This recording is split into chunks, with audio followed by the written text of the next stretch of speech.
Hello, everybody, and welcome to today's event, Taking Down Trolls, how the city of Margate defended their policy with the social media archive. This is going to be a fun one, folks, I guarantee you, so stay tuned. This is Morgan Wright. I'm a senior fellow for government technology. Also, for you folks in Florida, I did spend quite a few months down there as the senior law enforcement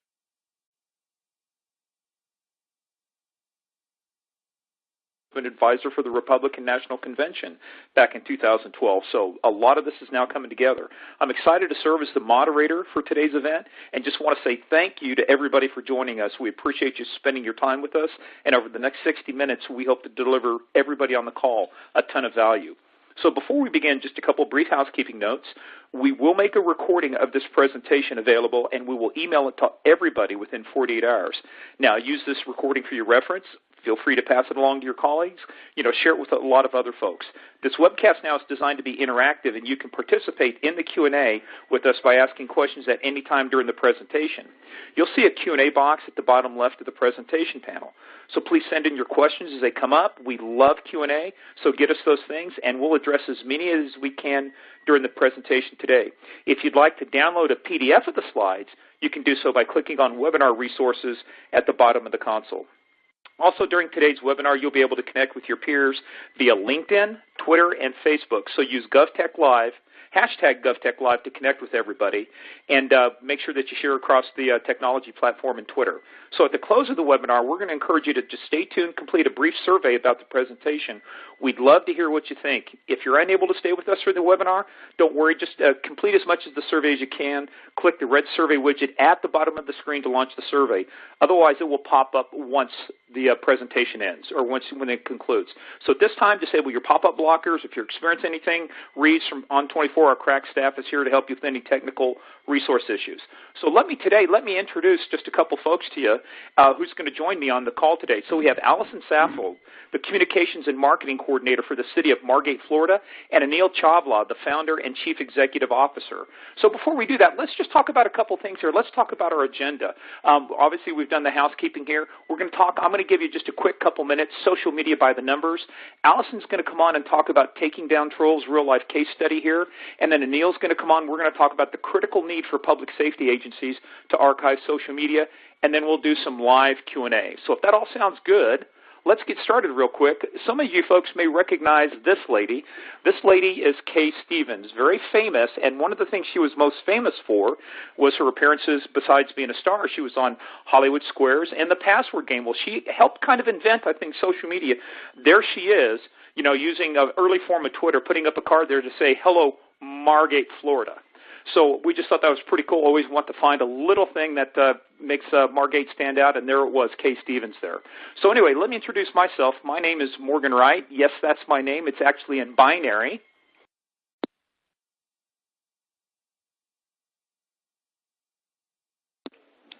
Sorry, there went there. There we go. So this is going to be today about ones and zeros. That's what we want to talk about, ones and zeros. So what I'm going to do real quickly is give you an overview for just a couple minutes, then we're going to dive right into the real experts here. So let's talk about the first thing here, which is just social media by the numbers. First thing we want to talk about is actually what that one stands for, and that actually stands for the First Amendment. There are a lot of issues anytime you get into social media around what can you say, what can't you say, can you take something down, can you delete it? With government agencies, it's not, you have to be careful because people say, well, you're censoring me. So there's a lot of issues that go around this, and I think you're going to see a perfect example of that case today. How far can somebody stretch the First Amendment? How far can you do things before they interfere with other folks? So I think this will be a very timely topic on that. Second thing we want to talk about today is a concept that has come up in many of our presentations, and it's the issue of transparency and accountability. How can you have both? How can we see that becoming more pervasive in city, state, local governments?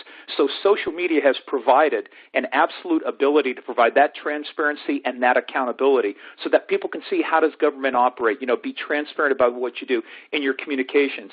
There are limits to everything, and I think you'll see during the presentation today what some of those limits are and what you can do to define those limits.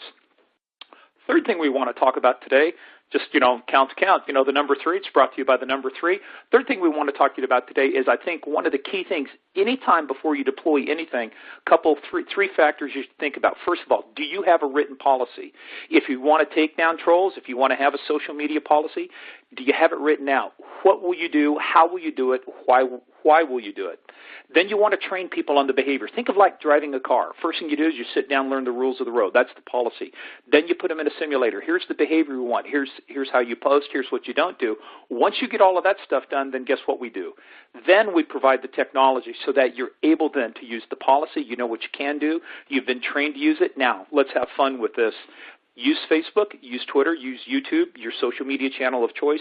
Just make sure we're very clear on the policies and the behavior. And then when you see the technology, you realize this is all just going to come together. So I thought you guys might enjoy this. This is one of my favorite Facebook fails. It's from Lindsay Lohan and says, yes, hello, Facebook. This is actually Lindsay. Welcome to my Facebook page. As she posts that on Twitter. I'm not making any comments, folks. Those are the facts. So, hey, before we get started today and before I introduce Allison, got a quick question for everybody, and we're going to want to talk about this. So let's talk about, there's some questions here. So how do you enforce your agency's social media policy? Your first one is we don't currently have a social media policy. Next one, we have a policy but do not actively enforce it. We manually monitor our feed and hide or delete posts. Or we have a social media tool to help us enforce it, or you don't know. So you have one, or you have one, but you don't actively enforce it. You manually do it, or you use a tool to enforce it, or you don't know. So as you guys are putting in your questions, let me introduce Allison. So Allison is the Communications and Marketing Coordinator for the City of Margate. She's been in this position for a little more than a year, but she's accomplished quite a bit, folks, during this short time. One of the challenges she recognized soon after she started working there was the lack of communications with its residents. Remember, we talk about transparency and accountability. She has launched a monthly newsletter, implemented a brand management strategy for the city's new visual identity, and launched the city's Facebook page. Now, she's got an extensive background in government communications, having worked for the City of Chicago, City of Fort Lauderdale, and the City of Hollywood, Florida.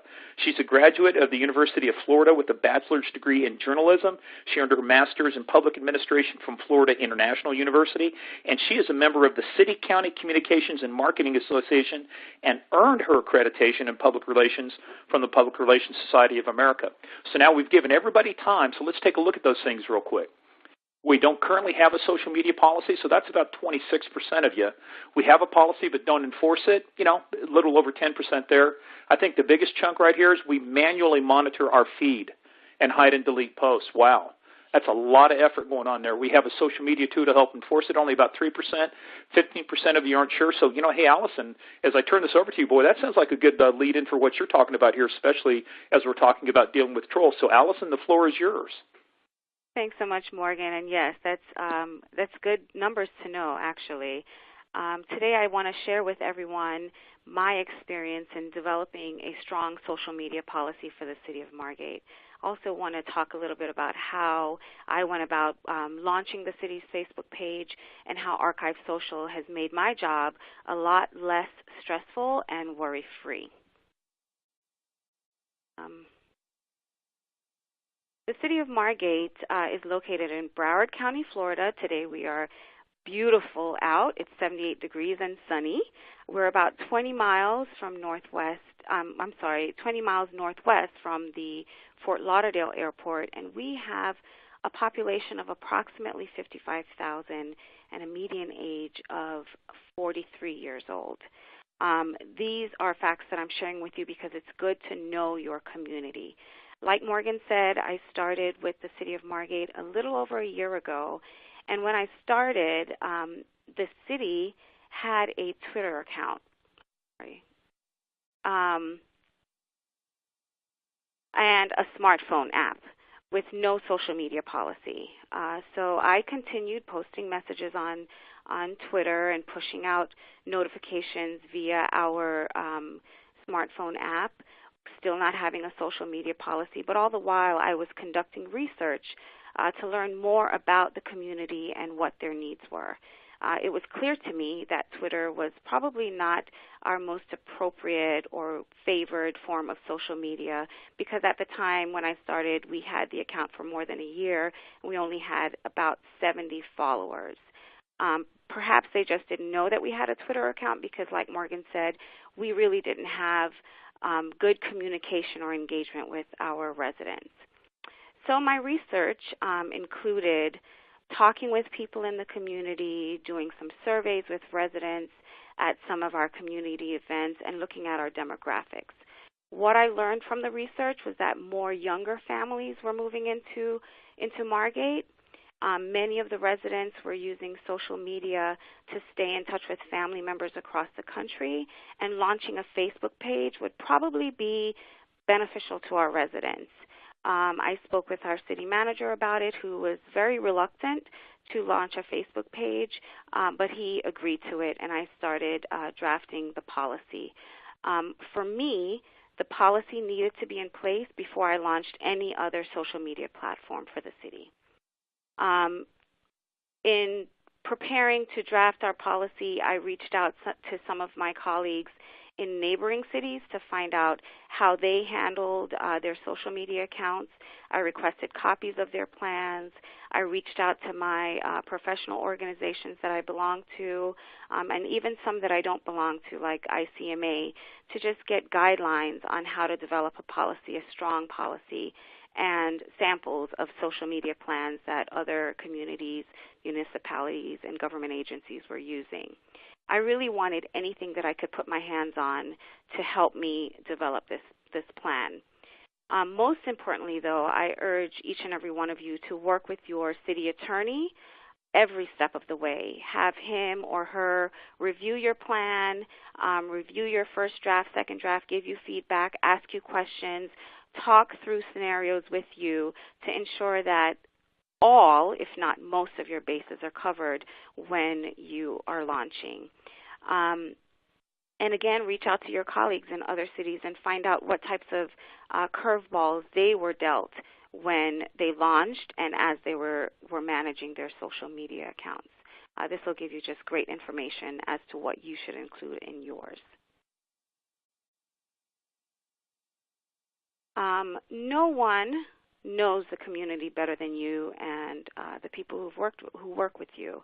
And for me, I knew the residents who were going to be champions for the city on our Facebook and our Twitter accounts, and also those who were going to make my job just a little bit harder. So what I needed to do was include statements in our social media plan that would allow me to remove comments, photographs, or links from our page without feeling like I violated someone's right to free speech. As long as your social media policy clearly states what will not be tolerated on your page, you shouldn't have to worry about taking down a post. But here in Florida, we have to deal with the public records law. And basically that means that we have to retain all of our content on social media. Honestly, I don't even think about records when I delete a post. And that's because we capture all of our content using ArchiveSocial. It's now just a given for me. I've taken things down, and the next second think about, oh my goodness, do I have this? Did I retain it? And I go to ArchiveSocial and it's there. So here on this slide, I've included some critical statements that I felt I had to include. The last one is related to hyperlinks from third-party to third-party websites. The underlined portion of it, the last two lines, that's the most recent revision that I made to the plan. And that's something that you should all feel comfortable with, is that even though your plan has been approved, you can always revise it. This was our first post on Facebook back in August of last year, August 27th, 2015. Very simple, quick message that just says, you know, we've launched. Please like our page. Soon after launching and posting that first message, my saga started. comments started coming in from a resident who has a blog here in Margate called Margate News. This blog has no affiliation with the city, but many people, mostly our residents, believe that we operate and support this blog just because of the name, Margate News, City of Margate. On this slide, I share with you posts from one person who runs the blog, and in each of his comments, he includes a link back to his blog, and this is against our social media policy. So I immediately deleted the post, and I sent him an email explaining why the posts were deleted, basically because they were not in accordance with our terms and conditions for our social media policy. Here is a screenshot of all of the comments made by the same person to one Facebook post, and because the screenshot is hard to read, I've transcribed some of the comments here on the right. Again, multiple times he made comments to this one post. It causes me to spend a lot of time reviewing the content with my city attorney. These were not against our policy, so we weren't able to take them down. And while he is clearly the #1 violator of our social media policy, we have special events happening here in the city quite a bit. And our vendors who come out to our events will come out of the woodwork and just post links to their pages. Again, I send a message to the user telling them why the post was deleted, and I remove the post from our Facebook page. The key to removing posts that violate your policy is that you need to be consistent. If someone posts something that does not adhere to the policy, even if that person is one of your strongest supporters, it doesn't matter. You should take it down. If it doesn't adhere to your policy 100%, take it down. If it's about a program that aligns with your city's mission, or the city is, supporting that event, if it's against the policy, take it down, because then you won't be accused of being selective. And folks, they'll understand after a while, after you keep taking down and telling them the reason why you're taking down a post, they'll understand the do's and don'ts of your page and your policy. Also, be sure that your social media policy or parts of it is located or on your social media page, your Facebook page. For us, our policy is under the About section, and I have a link to the full policy on our website.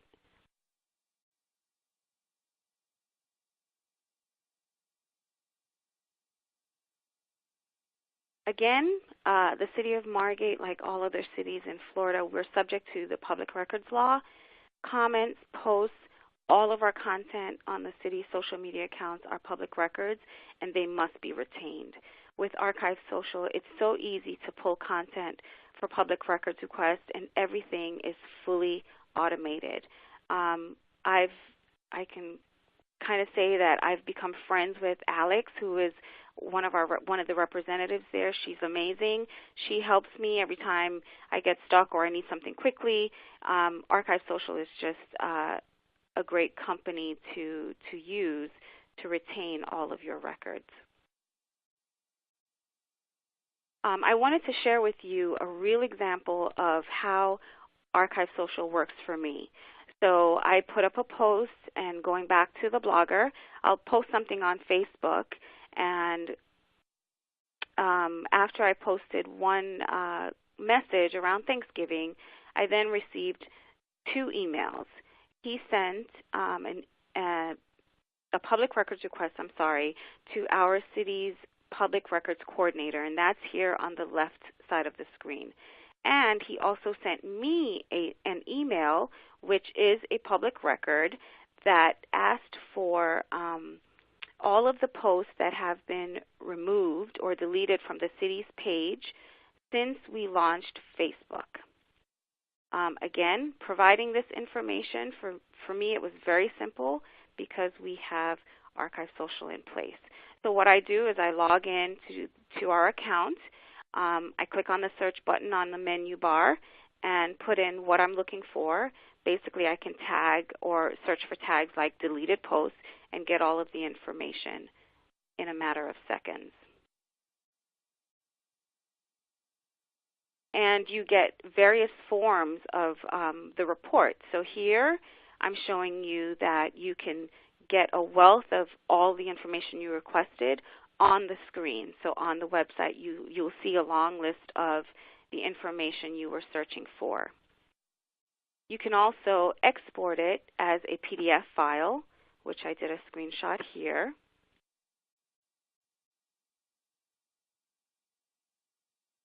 I'm sorry, I keep hitting the wrong button.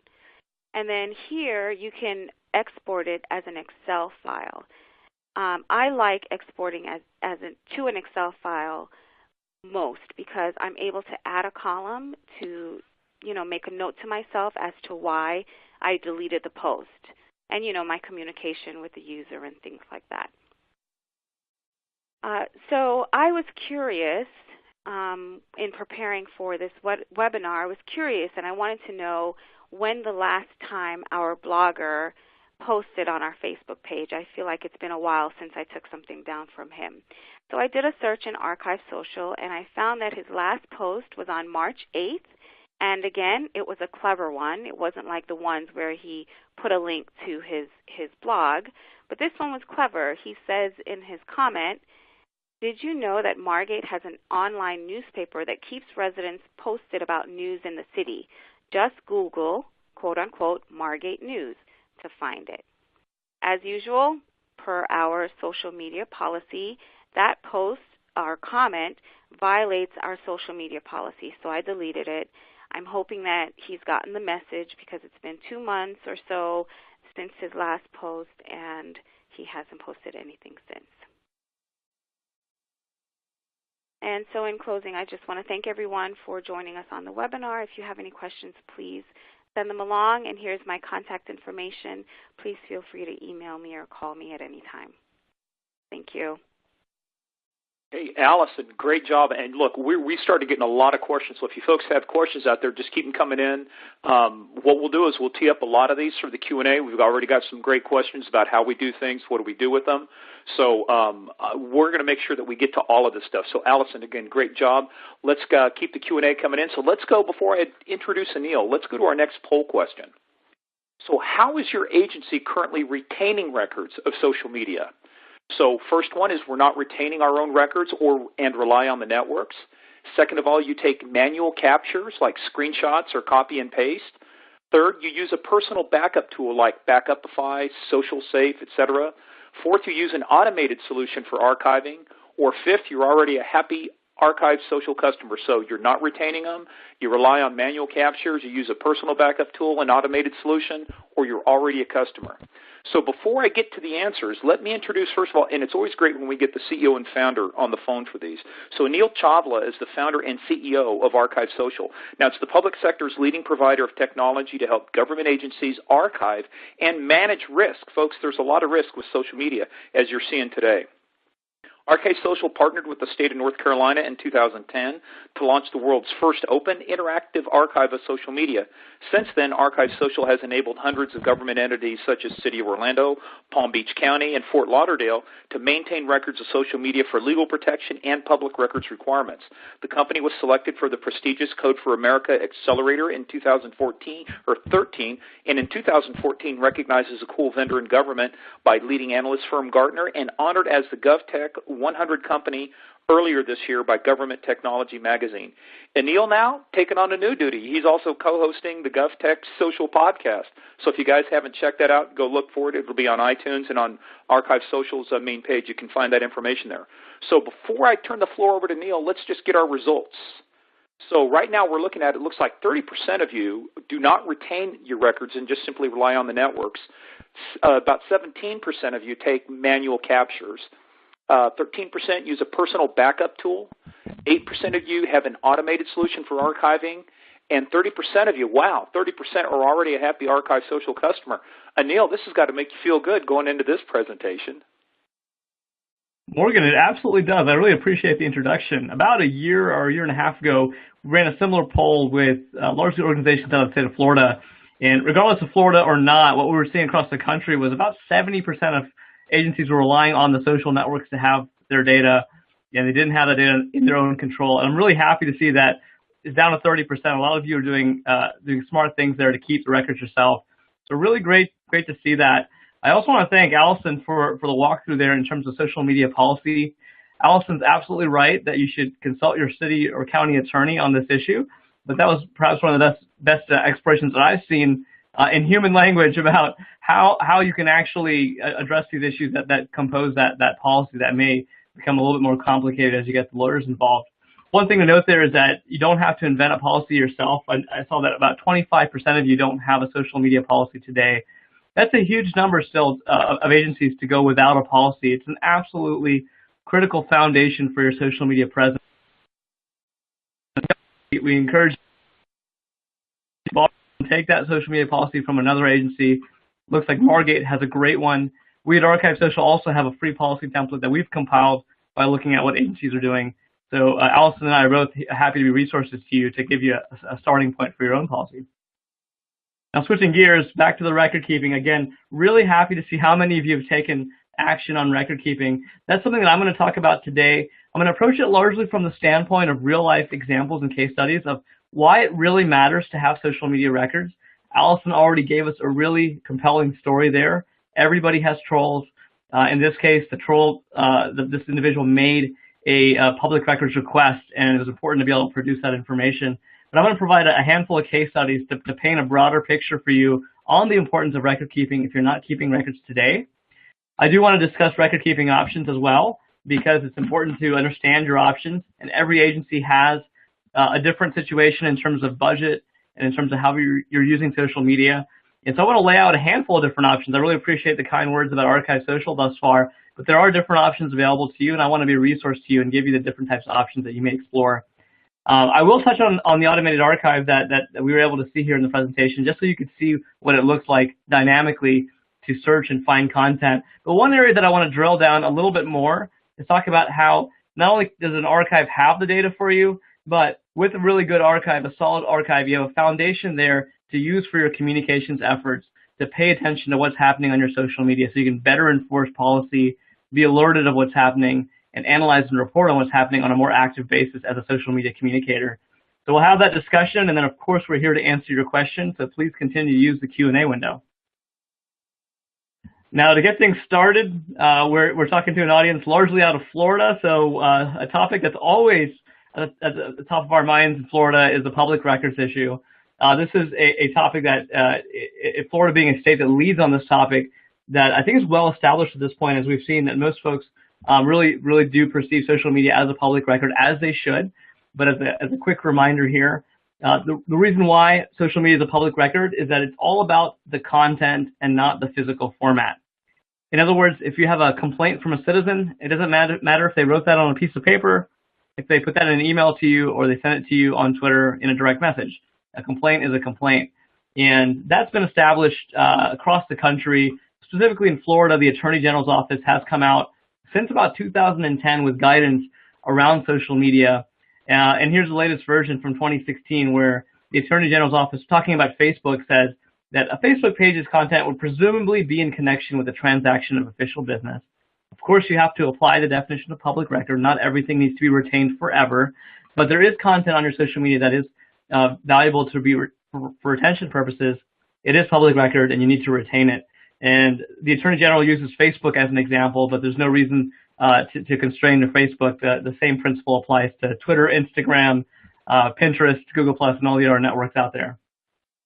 So that gives us a really good baseline, again, from a legal level in terms of what's on paper in terms of the law. What do you think about? Now let's look at reality.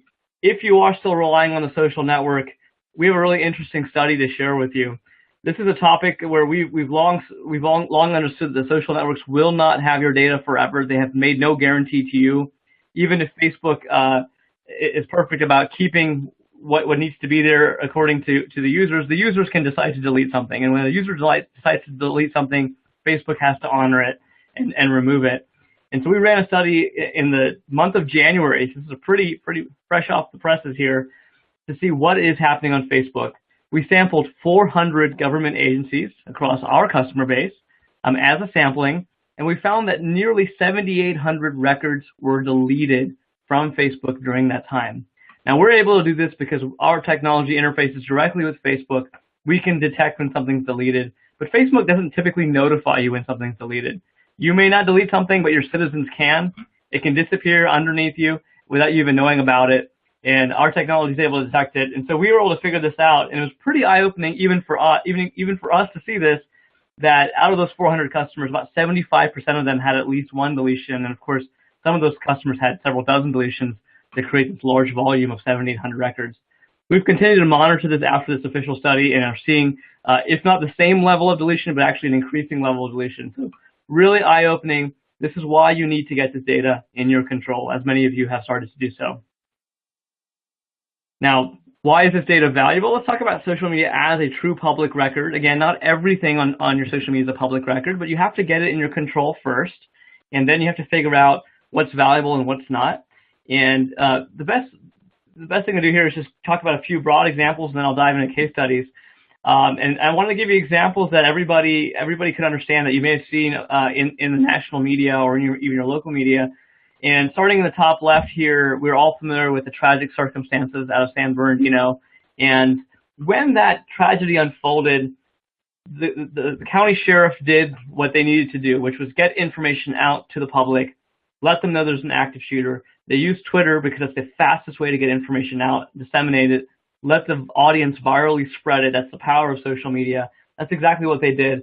But in situations, including San Bernardino, the Boston Marathon bombings, and everything in between, social media has been at the forefront of crisis management and informing the public, and that's where records certainly are created, whether it's a big emergency or a small one.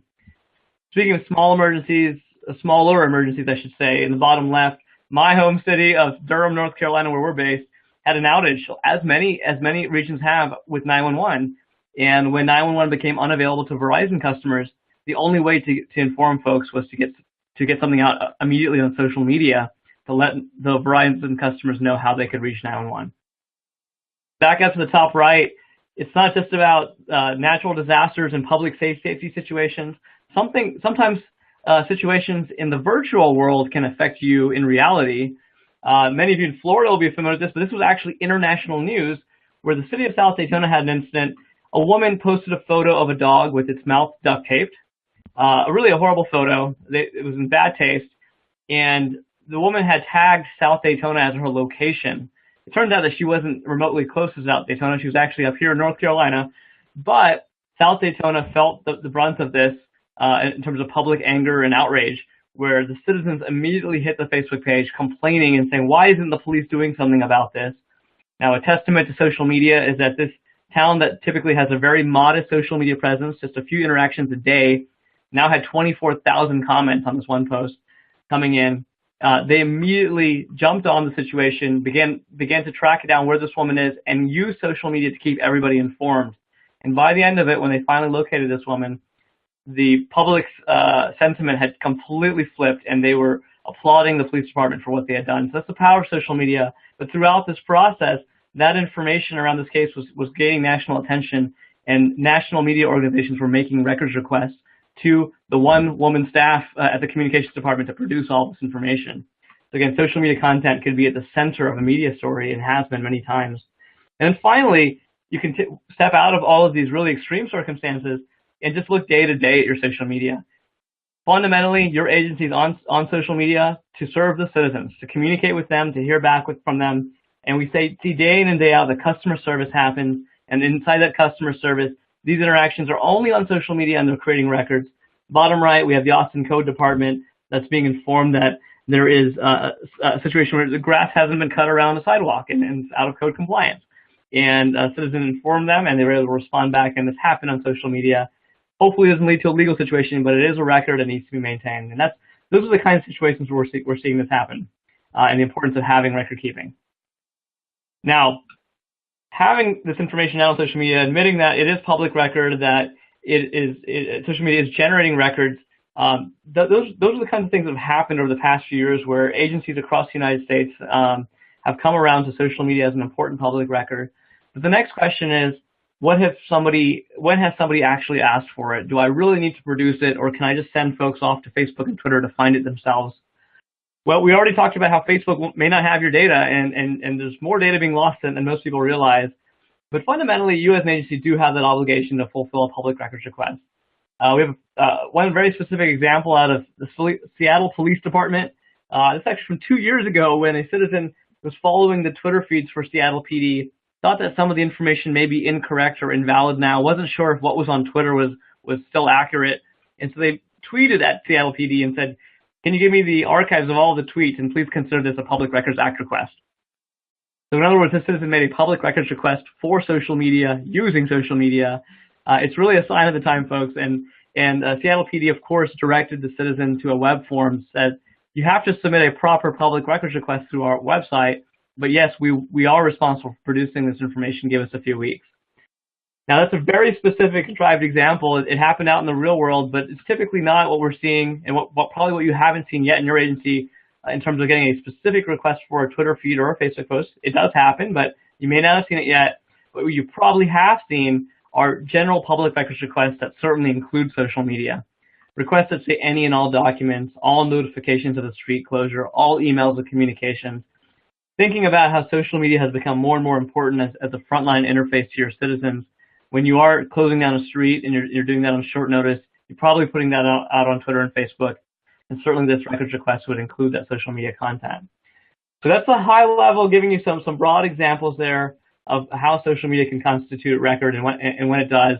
And now I'm going to take you to some case studies where record keeping played a really critical role in protecting your agency's ability to have that open dialogue with your citizens.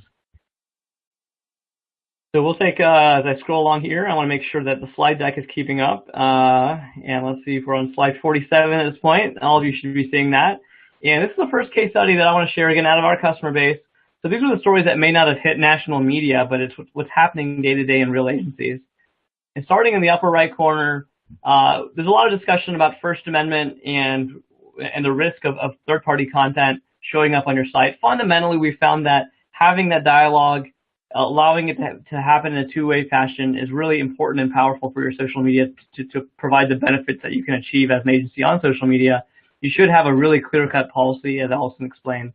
But in Vineland, what they had been instructed to do was to actually essentially filter out all the comments showing up on Facebook. The attorney was really worried about the comments, and while you cannot turn off comments on Facebook, you can, with a bit of effort, hide all of them and put up filters that allow you to hide them a little more easily. And so Vineland employed this practice of hiding comments, and lo and behold, a citizen discovered that his comments were being hidden. A lot of us think that when we hide a citizen's comment, they're still going to see it, and therefore they're not going to figure out that we hid it. And that's partially true, but the way Facebook handles all of this, it does become pretty obvious over time when a post has more comments than Facebook is showing.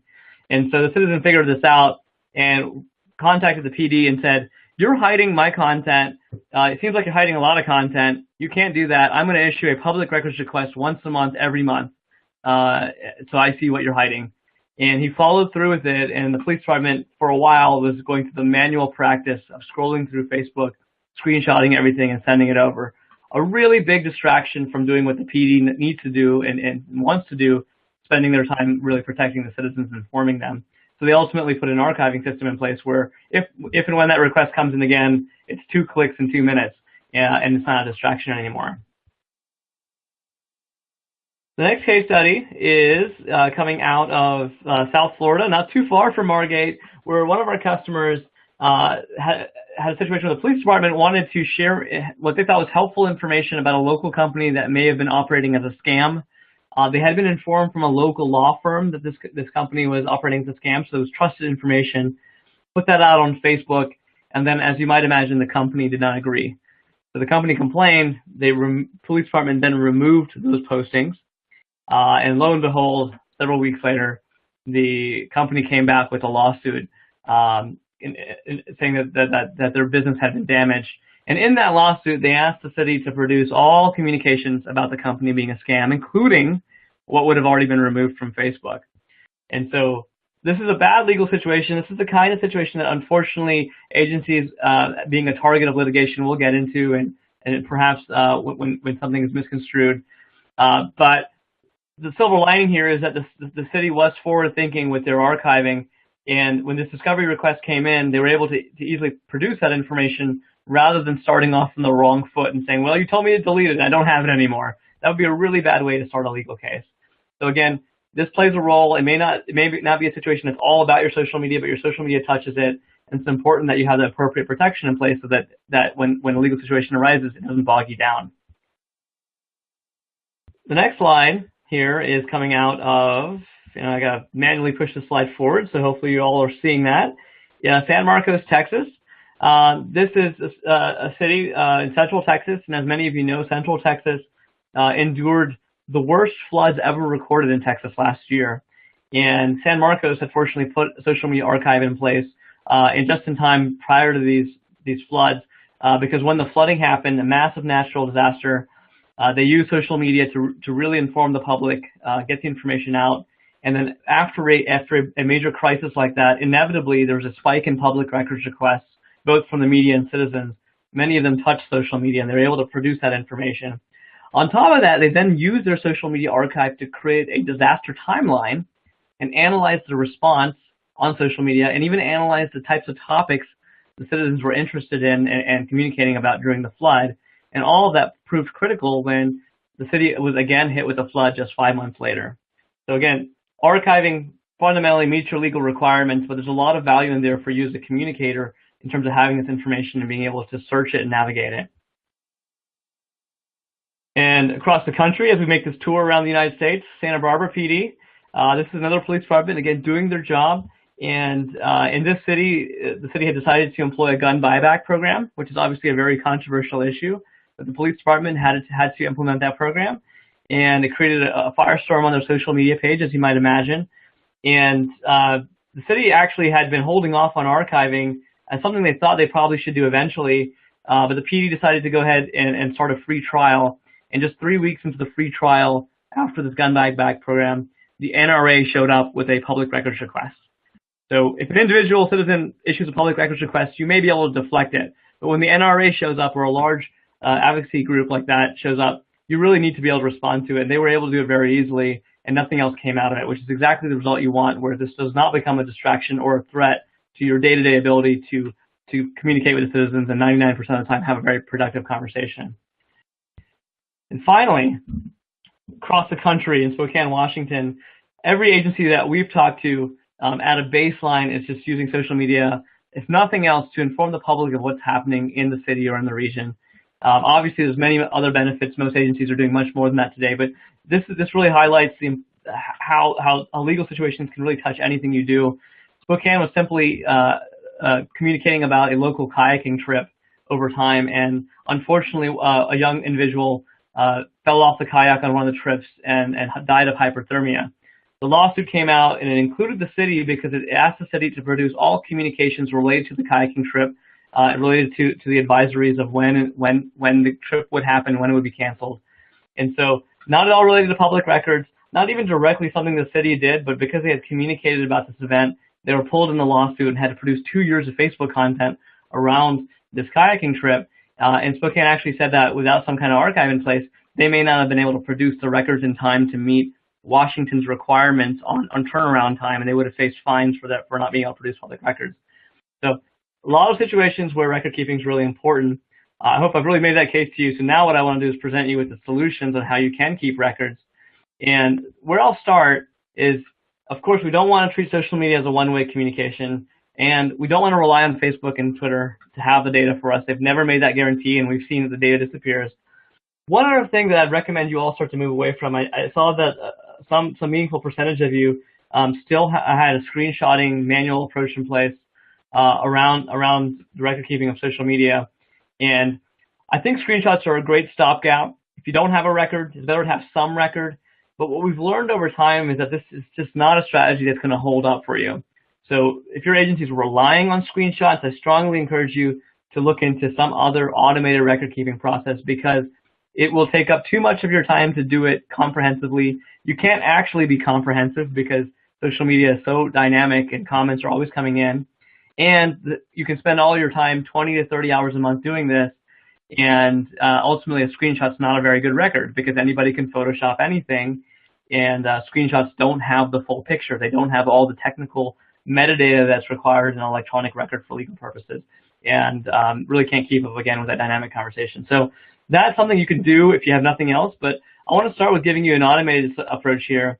The first thing I suggest is you can look at just at a low-cost standpoint. If you're looking for something really cheap, there are some backup tools out there that were built for consumers that your agency might consider employing for the short term as a partial solution.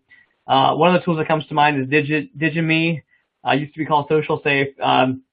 Very inexpensive, but it also stores the data on your computer, so then you have to figure out what to do with that. This is a better way than I think than screenshotting because it's automatic, but you have to understand that these backup tools were not designed for government record keeping. You do get what you pay for in that sense.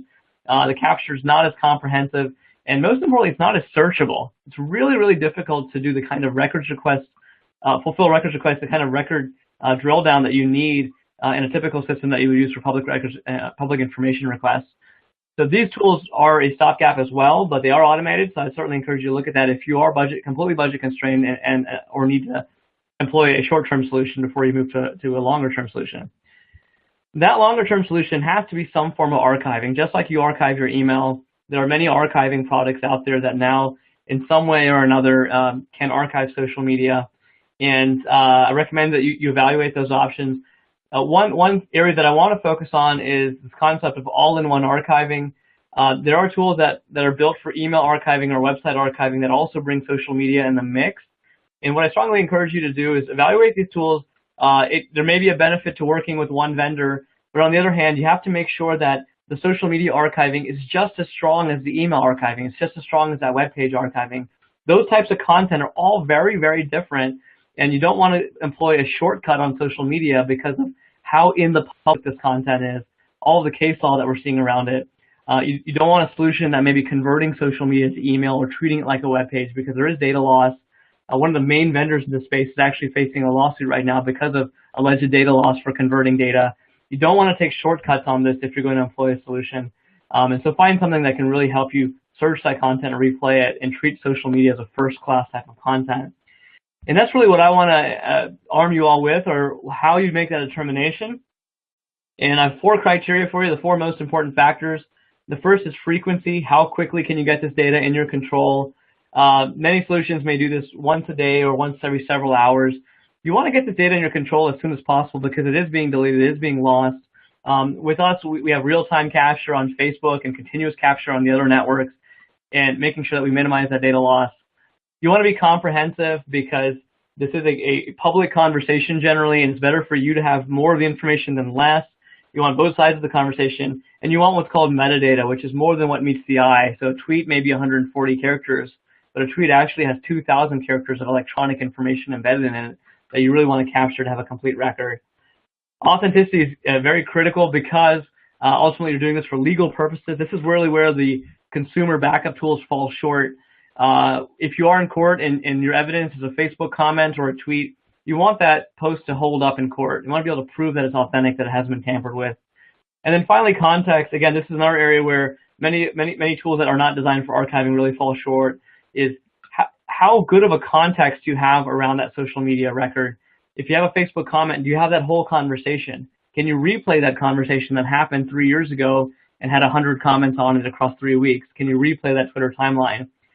Being able to replay it ensures that you have everything you need, gives you that peace of mind, and it ultimately saves you time when you are facing a legal circumstance. That is, again, what social media archiving is all about.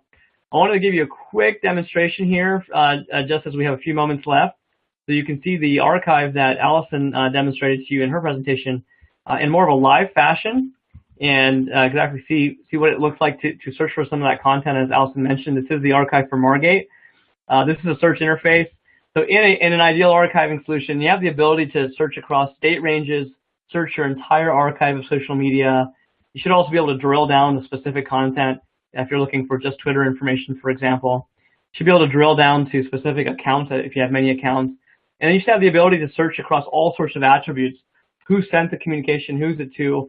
In this case, I want to focus on this concept of information that's been deleted and select that deleted tag to find all the content that's been deleted, just as Allison talked about in her presentation. And you can see how easy it is. And we see this advertisement for this personal blog showing up. Now, again, social media is a rich conversation. It's dynamic. And this may be what you are looking for, but it's not the full context. So in an ideal archiving solution, not only do you have this rich information with all the photos and links and all the text around it, but you can actually replay that entire conversation to see what it came out of. And when you replay it, you can see that this is a post about solid waste and recycling, and you can really explain how that content, as you replay this conversation, was really out of place. And then you can go back to your policy and demonstrate how this post violated the policy, and you can explain why it was removed. And that provides a significantly more protection for your agency than having to retell the story without the records behind it. So that, again, is a demonstration of the archive. And finally, to close down here, one thing that I want to talk about is, again, getting value out of the archive. So not only is this keeping records for you, protecting your agency in terms of public records and legal requests, but as a communicator, we now have technology to leverage that data and help you protect your agency day to day. And this is really the other half of archiving, in our opinion, where content comes into the archive immediately off of Facebook, and what if it does have profanity in it or a racial slur, and it does violate your policy? Well, now we have technology that can automatically alert you for this type of risk and help you better enforce your social media policy. Delivers an email alert directly to your inbox and helps you act on it. And as these situations go on and on over time, you can have some analytics going to understand when is the reaction from your citizenry positive, when is it negative. Perhaps that's where you drill down. We even have reporting around who your top commenters are, so you can identify those trolls and evangelists. So there are a lot of ways that technology can now leverage the content in your archive. So depending on how you choose to approach this situation, looking for an archive that not only protects you legally, but then can give you the benefits of that data, this is something that's a pretty new trend in our space. I encourage you to look for. And finally, our goal here at ArchiveSocial is to be a resource to you. I was really happy to see about a third of you are already working with us in some capacity. Really thank you for your partnership. Those of you who do not yet have a social media archive in place and intend to one day, but for various reasons don't have it, if you are in crisis, we want to be a resource for you. We've now launched something called crisis support, meaning if you are hit by a natural disaster or a mass shooting or some other crisis that overwhelms your social media, you can visit this website. This is a program sponsored by ArchiveSocial, where we will actually provide 30 days of protection on your social media pro bono to ensure that you have the record keeping you need in case public records requests come in, legal situations come in related to your crisis. We want to make sure that your use of social media is protected, even if you're not a customer of ours. Give you a limited amount of protection there, for a limited period, I should say, to help you out. Again, if you're in crisis, check this out, and we'll be a resource to you as well. And speaking of being a resource to you, I want to make sure we have time for questions. So I'm going to wrap up here. Here's my contact information. I'm going to hand it back to Morgan to address questions.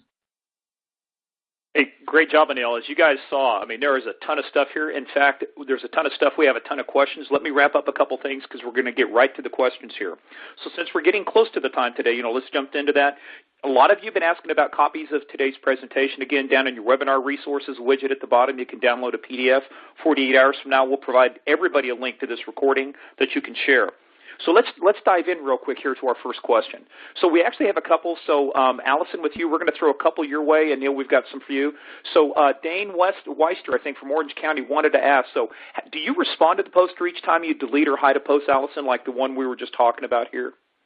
I do. I either send them a message on Facebook, or if I have an email address for them, I send them an email explaining why we've deleted or hidden their post, their comment. Great. Hey, and also just a real quick follow-up from Brian Beatty over at St. Lucie County Sheriff, talking about, can you share your current policy and the statement made on your About Us page? I know you put your contact information there. We'll put it up. Is there any place that's publicly available, or do they just need to email you for that? Yeah, I can put it in. I can put a link. And can I put a link on the webinar to, actually, if you just, to our website? Yeah, actually, if you just put that in there, we'll have one of our crack staff here put that up for everybody to see so they can go right to it. How's that? That sounds great. Hey, and Anil, this one was for you. You had a slide up at one time, and I was trying to catch it because I've been doing a lot of these with you now. You've seen a lot of platforms up there. So Mark, and I hope I don't butcher your last name, Mark Economo from Boca Raton, said, any plans to add other social media platforms, and which ones? I know. Can you just go real quickly which ones you cover now, and are there plans for any others? Well, Mark, we appreciate your participation today and appreciate the opportunity to work with you. We do continually expand our platform coverage as social networks emerge. they gain adoption in government. Government is nearly 100% of our focus, so we really pay attention to what government agencies are doing on this issue of social media. There may be platforms that aren't terribly relevant to government that we don't focus on, but when they become relevant to you, we do want to support them. What's key there is that the network has to make the data available to us in order for us to capture it, and that's really critical so that we have authentic, comprehensive, frequent capture.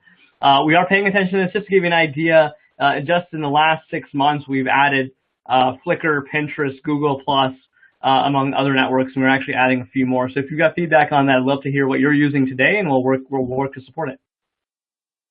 Oh, great. Hey, and there's also a couple things, too. Again, folks, we will send you copies of everything out. So good question again, just follow up quick from Mark. Any fear, and what happens, Facebook every now and then changes its policies allowing third-party access. Any issues like that? Is there anything that would prevent in the future from having access to all this information? If I understand the question correctly, in terms of ArchiveSocial being able to actually capture this information for you, fortunately, we have good relationships with folks at many of these platforms, including at Facebook, where it's really important for Facebook that companies like ours exist or technology like ours exists, because without the record keeping, as Allison said, many agencies will either be very non-compliant and at risk, or they'll have to refrain from using these platforms. And we can't have that situation. Facebook is too important. It's too important for Facebook to have government agencies on there. And so this compliance use case is something that is broadly supported by the social networks, and we're happy that we have the ability to work with these companies, at least at some level, to ensure that we can provide this value to you. Sure. And Allison, this one I'm going to toss your way, too, and then Anil probably follow up on this, too. So Kim Dawson, Putnam County Sheriff. What is the agency's responsibility if somebody removes their own comment? We were just talking about that earlier, and I know, Allison, you say you capture anything, so even if they delete it, it's gone. What's your responsibility if somebody removes their own comment? So we are responsible for retaining it according to my city attorney. So there was a comment posted by someone, and then that person sent in a public records request because their comment wasn't showing up on our Facebook page anymore. And I went to ArchiveSocial and realized that I didn't delete it, they did. And so we gave them all the information, and as long as we have it, any type of public records request can come in. And as long as I can search ArchiveSocial, get that information, and send it on, I'm good. And actually, just a quick follow-up from that, too, and then, Anil, let's have you weigh in, too. I believe it's Amika Okamore, Orange County Clerk, and she's asking, this one's to you, but Allison, before you remove a post, do you consult with your legal counsel first? I know you talked a lot about your policies, but do you do it sometimes, do you do it all the times, or do you just follow your policy and then use counsel for exception? I do it sometimes. There was one slide that I shared where we posted something about our elected officials doing a turkey giveaway or a turkey dinner around Thanksgiving, and someone posted multiple messages, and the comments, there wasn't a link in it, but the comments to me were kind of slanderous. But when I spoke with my city attorney, I wasn't sure, according to our policy, if I could take it down. Although those comments made me cringe, and I really wanted to take them down, my attorney said, no, I can't.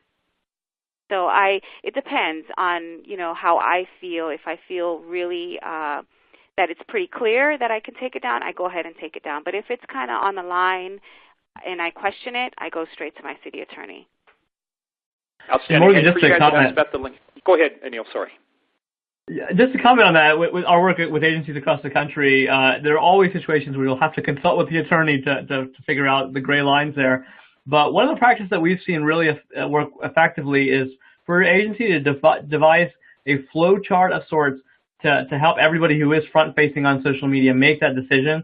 A really great example of that comes out of Wake County, North Carolina, where they have that exact flow chart of look at the content and you just make a decision on yes or no, and you follow it around until it tells you whether or not you should remove it. That's a really great practice. You get that approved by your attorney. Then you can empower the individuals, which is what social media does. And we, by the way, make that. We love this so much that we work with government technology to package this up. It's a free resource that we make available. I'll be happy to send it to folks who are interested. Outstanding. And actually, this is a follow-up for you, Anil. We've got one from Annette Gonzalez, City of Aventura. So what if they've had a social media presence for years, but they've not captured or retained any posts? Start archiving, for sure. Obviously, that's the answer you're going to hear from me. But But the good news here, Annette, is with technology like ours, at least, I can't speak for all the technology in the space, but our technology will actually backtrack that history. So if you were to start working with our technology in the near future, we would actually go back and try to get everything that's still available on the social networks and pull that all in.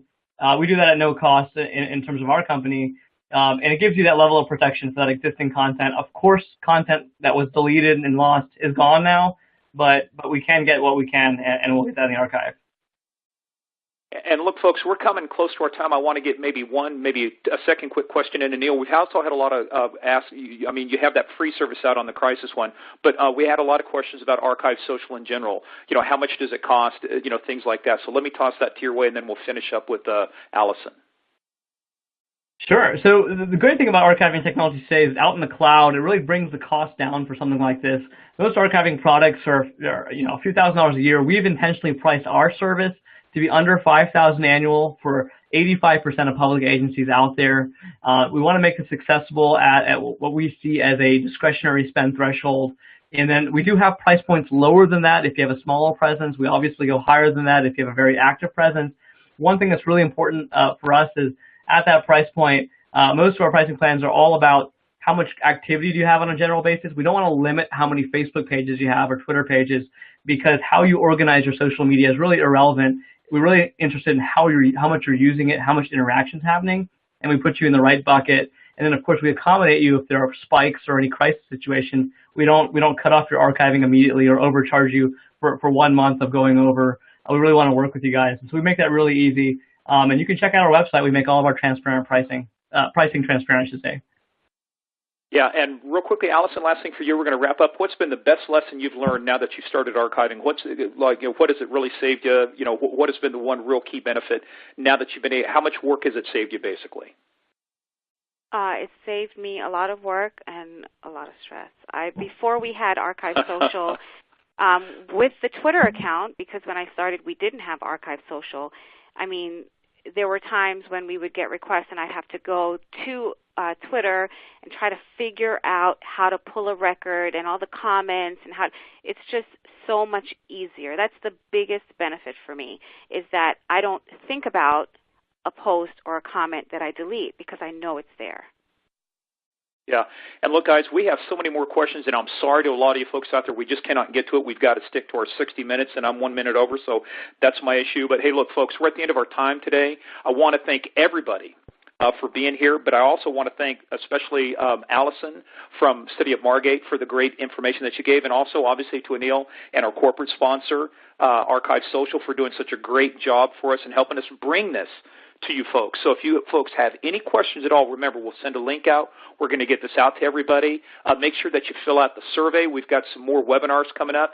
Any questions, drop me an email as well. But look, folks, we want to say thank you very much for showing up on this. We appreciate your time.